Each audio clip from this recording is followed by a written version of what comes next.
If you spend any time in the modern manifestation or law of attraction communities online, you already know this face. Neville Goddard is the reigning posthumous king of the internet's reality creation movement. His core teaching, known as the law of assumption, is vividly illustrated in this diagram. A person imagines the feeling of a specific goal already achieved, and the physical geometry of their reality actually rearranges to match that internal state. He tested this under the highest possible stakes. Drafted into the U.S. Army in 1942, he had zero interest in military service. So night after night, he lay on his army bunk and simply imagined sleeping in his own bed in New York. Within months, the military inexplicably granted him an honorable discharge. Israel Regardie, the renowned occultist and former secretary to Aleister Crowley, sat in those early audiences. Even a man of his esoteric expertise found the absolute simplicity of Goddard's method impossible to accept. For the trained occultist, the lack of ritual was the primary obstacle to belief. Today, internet algorithms push this reality hacking technique to millions of viewers. But focusing only on the life hacks acts as a trap. It effectively hides the radical, unsettling theology he actually wanted to teach. By the 1950s, he had built a massive following. He was lecturing 3 nights a week to packed auditoriums filled with thousands of eager students. His influence quickly expanded into mass media. He hosted his own Los Angeles television program, sitting at a desk and speaking without notes to an audience estimated at over 300,000 weekly viewers. Then, in 1959, right at the peak of his fame, he stunned that massive audience. He stood on stage and declared that using imagination to manifest worldly success, money, and health was ultimately temporary and entirely secondary to our true purpose. The immediate fallout was severe.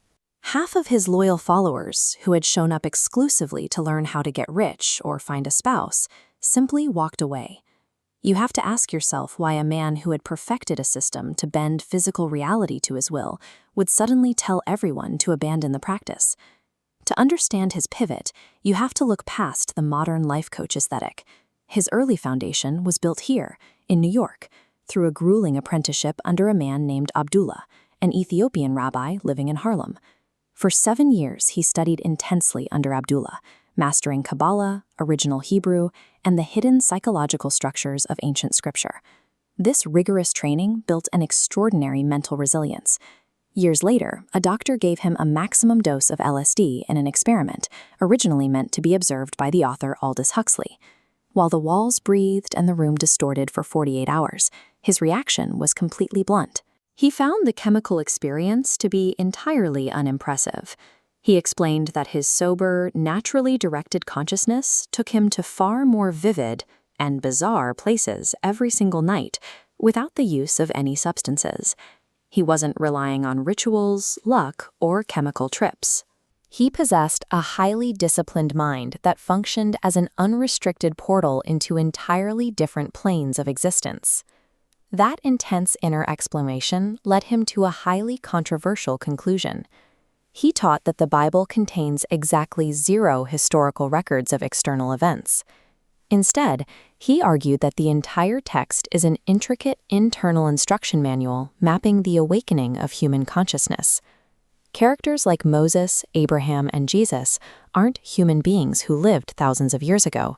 They are specific psychological states that every single person must eventually move through on their own journey. He took this literally. In his lectures, he detailed how he physically experienced the biblical nativity happening from inside his own skull, feeling an explosive vibration before emerging as a newborn.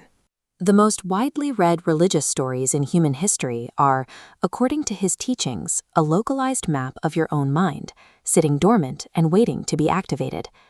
This inner activation is what he called the promise, and it entirely replaced the law of assumption in his later lectures. His vision of what happens when we die strips away everything most religions teach. There is no traditional heaven, no karmic balancing of the scales, and absolutely no final judgment. This illustrates recursion. Upon dying, you wake up young on an identical timeline with total amnesia, repeating the same struggles. While the spark remains dormant, you cycle in a closed loop. When the promise is fulfilled, the spark ignites, breaking the loop, granting permanent exit. 3 years before his death, his close friend Frank Carter experienced a disturbing prophetic vision of him suddenly choking and his body violently splitting open. When Carter finally shared this vision, he received a remarkably calm confirmation.